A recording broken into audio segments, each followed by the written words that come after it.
ನಮಸ್ಕಾರ ವೀಕ್ಷಕರೇ, ನೀವು ನೋಡ್ತಾ ಇದ್ದೀರಾ ಅಶ್ವವೇಗ. ನಾನು ಶ್ವೇತಾ. ಇವತ್ತು ನಮ್ಮ ಕಾರ್ಯಕ್ರಮದಲ್ಲಿ ನಮ್ಮ ಜೊತೆಗಿದ್ದಾರೆ ಗಂಗಾವತಿಯ ಮಾಜಿ ಶಾಸಕರಾಗಿರುವಂತಹ ಪಾರಲ್ಲ ಮುನವಳ್ಳಿ ಅವರು. ಬನ್ನಿ ಕಾರ್ಯಕ್ರಮಕ್ಕೆ ಸ್ವಾಗತ ಮಾಡೋಣ. ಸರ್ ನಮಸ್ಕಾರ. ನಮಸ್ಕಾರ ಸರ್, ಹೇಗಿದ್ದೀರಾ ಸರ್? ಇವತ್ತು ದೇಶದಲ್ಲಿ ಒಂದು 500 ವರ್ಷಗಳ ಒಂದು ಹೋರಾಟದ ಫಲವಾಗಿ ಅಯೋಧ್ಯೆಯಲ್ಲಿ ಶ್ರೀರಾಮಮೂರ್ತಿಯ ಪ್ರತಿಷ್ಠಾಪನೆಯನ್ನು ಒಂದು ಟ್ರಸ್ಟ್ ಕಮಿಟಿಯವ್ರ ಜೊತೆಗೆ, ಅಂದರೆ ನಾಳೆ ಜನವರಿ 22ರಂದು ಸನ್ಮಾನ್ಯ ಪ್ರಧಾನಮಂತ್ರಿಗಳಂತ ನರೇಂದ್ರ ಮೋದಿಜಿಯವರು ಮೂರ್ತಿ ಪ್ರತಿಷ್ಠಾಪನೆ ಮಾಡ್ತಾ ಇದ್ದಾರೆ. ನಿಜವಾಗ್ಲೂ ನಮಗೆಲ್ಲರಿಗೂ ಒಂದು ಇಡೀ ದೇಶದ ಜನತೆಗೆ ಒಂದು ಹಬ್ಬದ ವಾತಾವರಣ ಮೂಡ್ತಾ ಇದೆ. ಯಾಕೆಂದರೆ ನಮ್ಮ ಧಾರ್ಮಿಕ, ನಮ್ಮ ಒಂದು ಸಂಸ್ಕೃತಿ ಸಂಪ್ರದಾಯ, ಒಂದು ಪರಂಪರೆಯನ್ನು ಮೂಡಿಸುವಂಥ ಪವಿತ್ರ ಕಾರ್ಯ ಇವತ್ತು ಭಾರತದಲ್ಲಿ, ಅದರಲ್ಲಿ ಅಯೋಧ್ಯೆಯಲ್ಲಿ ನಡೀತಾ ಇದೆ ಅನ್ನುವಂಥ ಮಾತನ್ನು ಭಾಳ ಹೆಮ್ಮೆಯಿಂದ ನಾನು ಹೇಳಲಿಕ್ಕೆ ಬಯಸ್ತಾ ಇದ್ದೀನಿ. ಓಕೆ ಸರ್, ಅಯೋಧ್ಯೆ ರಾಮನ ಜನ್ಮಸ್ಥಳ, ಅಂಜನಾದ್ರಿ ಹನುಮನ ಜನ್ಮಸ್ಥಳ. ಅಯೋಧ್ಯೆಯಲ್ಲಿ ಈಗಾಗಲೇ ಸಾಕಷ್ಟು ಇಂಪ್ರೂವ್ಮೆಂಟ್ಸ್ ಆಗಿದೆ. 22 ತಾರೀಕು ಉದ್ಘಾಟನೆ ಆಗ್ತಾ ಇದೆ. ಸೊ ಅಂಜನಾದ್ರಿಯಲ್ಲೂ ಕೂಡ ಇಂಪ್ರೂವ್ಮೆಂಟ್ಸ್ ಆಗಬೇಕು ಅಂತಂದರೆ ಯಾವ ರೀತಿ ಆಗಬೇಕು, ಅದು ನಿಮ್ಮ ಕನಸಾಗಿತ್ತ ಅಂತ? ಅಯೋಧ್ಯೆ ಯಾವ ರೀತಿ ಶ್ರೀರಾಮಚಂದ್ರ ಪ್ರಭುವಿನ ಒಂದು ಜನ್ಮಸ್ಥಳ ಇದೆ, ಅದೇ ರೀತಿಯಲ್ಲಿ ಗಂಗಾವತಿಯ ಕಿಷ್ಕಿಂದೆ, ನಮ್ಮ ಕೊಪ್ಪಳ ಜಿಲ್ಲೆಯ ಗಂಗಾವತಿಯ ಕಿಷ್ಕಿಂದೆ, ಹನುಮ ಜನಿಸಿದ ನಾಡು ನಮ್ಮ ಗಂಗಾವತಿ ಕಿಷ್ಕಿಂದೆ ಅನ್ನುವಂಥ ಮಾತನ್ನು ಭಾಳ ಹೆಮ್ಮೆಯಿಂದ ಹೇಳೋದ್ರ ಜೊತೆಗೆ, ಈಗ ನಾಳೆ ಅಂದರೆ ಜನವರಿ 22ಕ್ಕೇನು ಶ್ರೀರಾಮಚಂದ್ರ ಪ್ರಭುವಿನ ಒಂದು ಮೂರ್ತಿ ಪ್ರತಿಷ್ಠಾಪನೆ ಆದ ನಂತರ ಆದಷ್ಟು ಬೇಗನೆ ನಾವು ಸಹಿತ ಎಲ್ಲರೂ, ನಮ್ಮ ಲೋಕಸಭಾ ಸದಸ್ಯರು ಮತ್ತು ಈ ಭಾಗದ ಎಲ್ಲ ಜನರು, ಜನಪ್ರತಿನಿಧಿಗಳು ಕೂಡಿಕೊಂಡು ಈಗಾಗಲೇ ನಾವು ಕೇಂದ್ರ ಸರ್ಕಾರಕ್ಕೆ, ಸನ್ಮಾನ್ಯ ಸಚಿವರಿಗೂ ಸಹಿತ ಒತ್ತಡ ಮಾಡಿದ್ದೇವೆ. ಆದಷ್ಟು ಬೇಗನೆ ಹನುಮನ ಬಂಟ, ರಾಮನ ಬಂಟ ಹನುಮ ಅಂತ ಏನು ಹೇಳ್ತೀವಿ, ಆ ಹನುಮ ಜನಿಸಿದ ನಾಡಿನಲ್ಲೂ ಸಹಿತ ಹೆಚ್ಚಿನ ರೀತಿಯಲ್ಲಿ ಅಭಿವೃದ್ಧಿ ಆಗಬೇಕು, ಜನರಿಗೆ ಒಂದು ಭಕ್ತಿಯ ಒಂದು ಧಾರ್ಮಿಕ ಭಾವನೆ ಮೂಡಬೇಕನ್ನುವಂಥ ದೃಷ್ಟಿಯಿಂದ ನಾವು ಈಗಾಗಲೇ ರಾಜ್ಯ ಸರ್ಕಾರ ಮತ್ತು ಕೇಂದ್ರ ಸರ್ಕಾರಕ್ಕೆ ಒತ್ತಾಯ ಮಾಡ್ತಾ ಇದ್ದೇನೆ. ಜೊತೆಗೆ ಈಗಲೇ ನಮ್ಮ ಹಿಂದಿನ BJP ಸರ್ಕಾರ ಇದ್ದಾಗ ಸನ್ಮಾನ್ಯ ಮುಖ್ಯಮಂತ್ರಿಗಳಂತ, ಅವತ್ತಿನ ಮುಖ್ಯಮಂತ್ರಿಗಳಂತ ಸನ್ಮಾನ್ಯ ಯಡಿಯೂರಪ್ಪನವರು ಇರ್ಬೋದು, ಸನ್ಮಾನ್ಯ ಬಸವರಾಜ ಬೊಮ್ಮಾಯಿಯವರು ಸುಮಾರು ಅಂಜನಾದ್ರಿ ಅಭಿವೃದ್ಧಿಗಾಗಿ ಈಗಾಗಲೇ 120 ಕೋಟಿ ಕೊಡೋದ್ರ ಮುಖಾಂತರ ಈಗಾಗಲೇ ಅನುದಾನ 25 ಕೋಟಿ ರೂಪಾಯಿಗಳ ಅಂದಾಜಿನಲ್ಲಿ ಈಗಾಗಲೇ ಕಾರ್ಯಕ್ರಮ, ಆ ಒಂದು ಕಾರ್ಯ ಪ್ರಾರಂಭ ಆಗಿದೆ ಅನ್ನುವಂಥ ಮಾತನ್ನು ಹೇಳಲಿಕ್ಕೆ ಬಯಸ್ತಾ ಇದ್ದೀನಿ. ಸರ್, 2008-2013ರಲ್ಲಿ ಗಂಗಾವತಿ ಶಾಸಕರಾಗಿದ್ರಿ. ಅಂದಿನ ಆ ಸಂದರ್ಭದಲ್ಲಿ ನಿಮ್ಮ ರಾಜಕೀಯ ಜೀವನ ಹೇಗಿತ್ತು? ಗಂಗಾವತಿ ಇನ್ನೂ ಏನೇನು ಅಭಿವೃದ್ಧಿ ಆಗಬೇಕು ಅಂತ ನೀವು ಬಯಸ್ತಾ ಇದ್ದೀರಾ ಈಗ? ನಾನು 2008-2013ರಲ್ಲಿ ಪ್ರಥಮವಾಗಿ ಭಾರತೀಯ ಜನತಾ ಪಕ್ಷ ಶಾಸಕನಾಗಿ ಆಯ್ಕೆಯಾದೆ. ನಂತರ ಮತ್ತು 2ನೇ ಬಾರಿ 2018-2023ರಲ್ಲಿ ಶಾಸಕನಾಗಿ ಆಯ್ಕೆಯಾದೆ. ಒಂದು ಧಾರ್ಮಿಕ ಭಾವನೆ, ಗಂಗಾವತಿ ಅಂದರೆ ಒಂದು ಪವಿತ್ರವಾದಂಥ ಸ್ಥಾನ. ಇದು ಅನೇಕ ಸಂತರು, ಶರಣರು, ಮಹಾಂತರು ನಡೆದಾಡಿದಂಥ ಪುಣ್ಯಭೂಮಿ ನಮ್ಮ ಗಂಗಾವತಿ ಅನ್ನುವಂಥ ಮಾತನ್ನು ಹೇಳೋದ್ರ ಜೊತೆಗೆ, ಅಂಜನಾದ್ರಿ ಅಭಿವೃದ್ಧಿಯಾಗಿದ್ದು ನಮ್ಮ ಭಾರತೀಯ ಜನತಾ ಪಕ್ಷದ ಒಂದು ಅವಧಿಯಲ್ಲಿ ಅನ್ನುವಂಥ ಮಾತನ್ನು ನಾವು ಹೇಳಲೇಬೇಕಾಗ್ತದೆ. ಯಾಕೆಂದರೆ ಇವತ್ತು ಅಂಜನಾದ್ರಿ ಬೆಟ್ಟ ಇರ್ಬೋದು, ಪಂಪಾ ಸರೋವರ ಇರ್ಬೋದು, ಆದಿಶಕ್ತಿ ದೇವಸ್ಥಾನ ಇರ್ಬೋದು, ಅದೇ ರೀತಿಯಲ್ಲಿ ಋಷಿಮುಖ ಪರ್ವತ, ವಾಲಿಕಿಲ್ಲ, ಅನೇಕ ಸ್ಥಳಗಳು, ಪವಿತ್ರವಾದಂಥ ಸ್ಥಳಗಳು ನಮ್ಮ ಗಂಗಾವತಿಯಲ್ಲಿ. ಜೊತೆಗೆ ವಿಜಯನಗರ ಸಾಮ್ರಾಜ್ಯದ ಹೆಬ್ಬಾಗಿಲು ಗಂಗಾವತಿ ಅಥವಾ ಆನೆಗುಂದಿ ಅಂತ ಹೇಳ್ತೀವಿ. ಆ ದಿಶೆಯಲ್ಲಿ ವಿಜಯನಗರ ಸಾಮ್ರಾಜ್ಯದ ಒಂದು ಭಾಗವಾಗಿ ಬೆಳೀತಾ ಇರೋದು ಮತ್ತು ಪ್ರವಾಸೋದ್ಯಮಕ್ಕೂ ಸಹಿತ ಹೆಚ್ಚಿನ ಒಂದು ಆದ್ಯತೆ ಕೊಡಬೇಕಾಗಿದ್ದು ಸಹಿತ ಸರ್ಕಾರದ ಕರ್ತವ್ಯ ಅಂತ ನಾನು ಭಾವಿಸ್ತಾ ಇದ್ದೀನಿ. ಸರ್, ಇತ್ತೀಚಿನ ದಿನಗಳಲ್ಲಿ ಏನಾಗಿದೆ ಅಂದರೆ ಅಯೋಧ್ಯೆ ರಾಮ ಮಂದಿರ ಉದ್ಘಾಟನೆ ಆಗ್ತಾ ಇದೆ. ಸೊ ಸಂಪೂರ್ಣ ಕ್ರೆಡಿಟ್ BJP ಅವರೇ ತಗೊಳ್ತಾ ಇದ್ದಾರೆ ಅನ್ನೋದು ಪ್ರತಿಪಕ್ಷಗಳ ವಾದ ಆಗಿದೆ. ಸೊ ಇದು ಎಲ್ಲೋ ಒಂದು ಕಡೆ ರಾಜಕೀಯ ಸ್ವರೂಪ ಪಡ್ಕೊಳ್ತಾ ಇದೆ ಅಂತ ನಿಮ್ಗೆ ಅನಿಸುತ್ತಾ ಅಂತ? ಯಾವುದೇ ರೀತಿಯಲ್ಲಿ ಅದನ್ನು ತಿಳ್ಕೊಂಡವ್ರು ತಪ್ಪೋದು. ಯಾಕಂದರೆ ಶ್ರೀರಾಮಚಂದ್ರ ಎಲ್ಲರಿಗೂ ಸಂಬಂಧಪಟ್ಟಂಥ ದೇವರು, ಭಗವಂತ. ಅವರು ಕೇವಲ ಒಂದು ಪಕ್ಷಕ್ಕೆ, ಒಂದು ಇದಕ್ಕಂತಲ್ಲ, ಅವರು ತಪ್ಪು ಭಾವನೆಯಲ್ಲಿ ತಿಳ್ಕೊಳ್ತಾ ಇದ್ದಾರೆ. ಎಲ್ಲರಿಗೂ ಶ್ರೀರಾಮ ಮಂದಿರಕ್ಕೆ ಬರಲಿಕ್ಕೆ ಎಲ್ಲರಿಗೂ ಅವಕಾಶ ಇದೆ. ಎಲ್ಲರೂ ಬಂದು ಶ್ರೀರಾಮನ ದರ್ಶನ ತೆಗೆದುಕೊಂಡು ಆಶೀರ್ವಾದ ತೆಗೆದುಕೊಳ್ಳುವಂಥ ಒಂದು ಅವಕಾಶ ಎಲ್ಲರಿಗೂ ಇದೆ. ಇದರಲ್ಲಿ ಯಾವುದೇ ಜಾತಿಯ, ರಾಜಕೀಯ ಎಂದು ಯಾವುದೇ ಒಂದು ಭಾವನೆ ಇಲ್ಲ ಅನ್ನುವಂಥ ಮಾತನ್ನು ನಾವು ತಿಳಿದುಕೊಳ್ಬೇಕಾಗಿದೆ. ಸುಮ್ಮನೆ ನಾವು ರಾಜಕೀಯಕ್ಕಾಗಿ ಮಾತನಾಡೋದು ಒಳ್ಳೆಯದಲ್ಲ. ಎಲ್ಲರಿಗೂ ಶ್ರೀರಾಮಚಂದ್ರ ಪ್ರಭು ದೇವರೇ, ಎಲ್ಲರೂ ಅವರು ಆಶೀರ್ವಾದ ಪಡೆದುಕೊಳ್ಬೇಕು ಅನ್ನುವಂಥ ಮಾತನ್ನು ಮನವಿಯನ್ನು ನಾನು ಮಾಡ್ತಾ ಇದ್ದೀನಿ. ಸರ್, ಇನ್ನೇನು 2-3 ತಿಂಗಳಷ್ಟೇ ಬಾಕಿ ಇದೆ ಲೋಕಸಭಾ ಎಲೆಕ್ಷನ್ಗೆ. ಸೊ ಕೊಪ್ಪಳದಿಂದ ಕಾಂಗ್ರೆಸ್ನಿಂದ ಪ್ರಿಯಾಂಕಾ ಗಾಂಧಿ ಅವರು ಸ್ಪರ್ಧೆ ಮಾಡ್ತಾರೆ ಅನ್ನುವಂಥ ಟಾಕ್, ರೂಮರ್ಸ್ ಹಬ್ಬುತ್ತಾ ಇದೆ.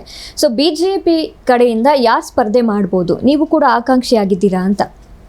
ನೋಡಿ, ಬೇರೆ ಪಕ್ಷದಿಂದ ಯಾರೇ ಅಭ್ಯರ್ಥಿ ಆದರೂ ಅವರ ವೈಯಕ್ತಿಕವಾದಂಥ ವಿಚಾರ. ನಮ್ಮ ಭಾರತೀಯ ಜನತಾ ಪಕ್ಷದಿಂದಂತೂ ಒಬ್ಬರು ಈಗಾಗಲೇ ಲೋಕಸಭಾ ಸದಸ್ಯರು ಇದ್ದಾರೆ.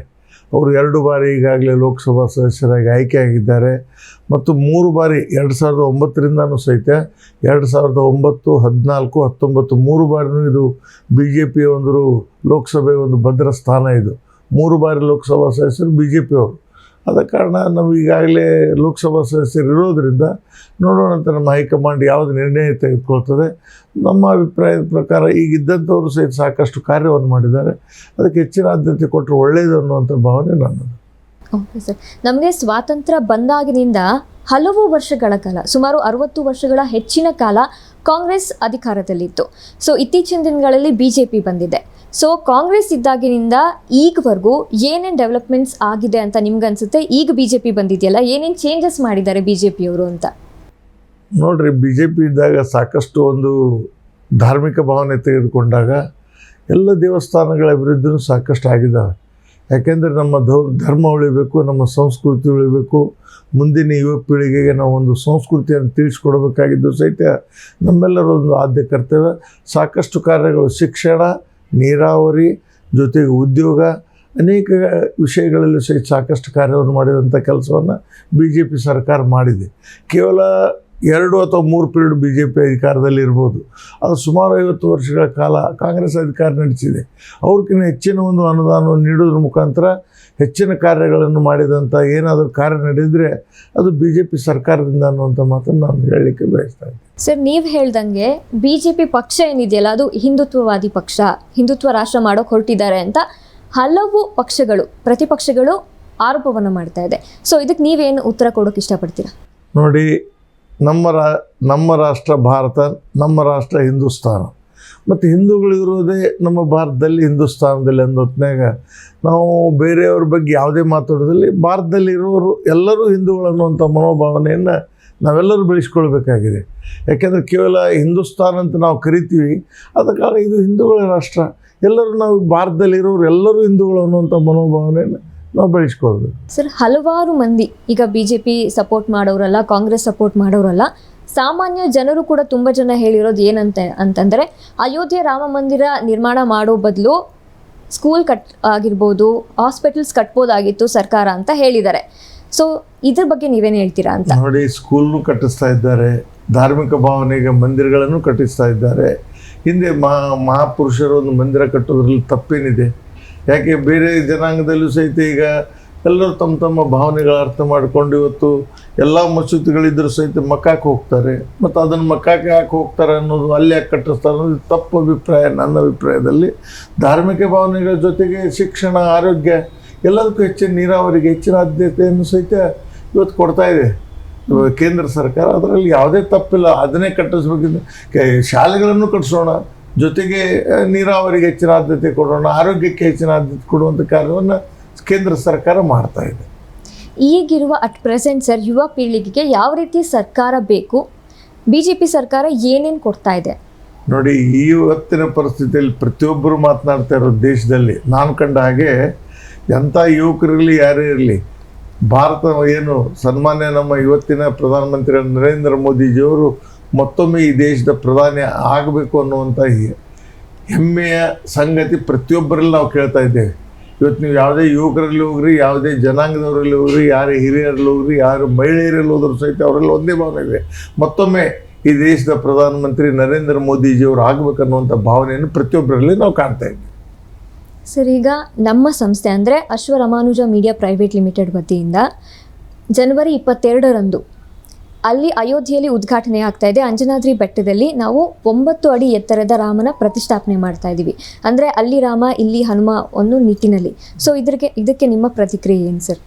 ಅದೇ ಈಗಾಗಲೇ ನಿಮ್ಮ ಅಶ್ವವೇಗ ಚಾನೆಲ್ನ ಮುಖ್ಯಸ್ಥರಾದಂಥವ್ರು ನನ್ನ ಜೊತೆ ಮಾತನಾಡಿದರು.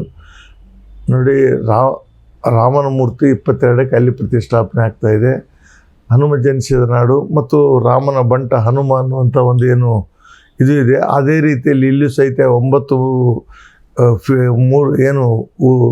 ಫೀಟ್ ಉದ್ದದ ಒಂದು ರಾಮನ ಪ್ರತಿಮೆ, ಪಂಚಲೋಹದ ಪ್ರತಿಮೆ ಮಾಡ್ಕೊಂಡ್ಬಂದಿದ್ವಿ ಅಂತ ಹೇಳಿದರು. ಈಗಾಗಲೇ ನಾನು ಮಾತನಾಡಿದ್ದೇನೆ, ಆದಷ್ಟು ಪ್ರತಿಮೆ ಏನು ಪ್ರತಿಷ್ಠಾಪನೆ ಆಗಲಿಕ್ಕೆ ಆ ಮೂರ್ತಿ ಪ್ರತಿಷ್ಠಾಪನೆ ಆಗೋದು ಒಳ್ಳೆಯದು ಅನ್ನುವಂಥ ಭಾವನೆ ಅಂತ ನಾನು ಸಹಿತ ಅಧಿಕಾರಿಗಳ ಜೊತೆಗೆ ಮಾತನಾಡಿ ಏನು ಮಾಡಲಿಕ್ಕೆ ಸಾಧ್ಯ ಅದನ್ನು ನಾವು ಕೂಡಲೇ ಮಾಡುವಂಥ ವ್ಯವಸ್ಥೆಯನ್ನು ಮಾಡ್ತೀವಿ.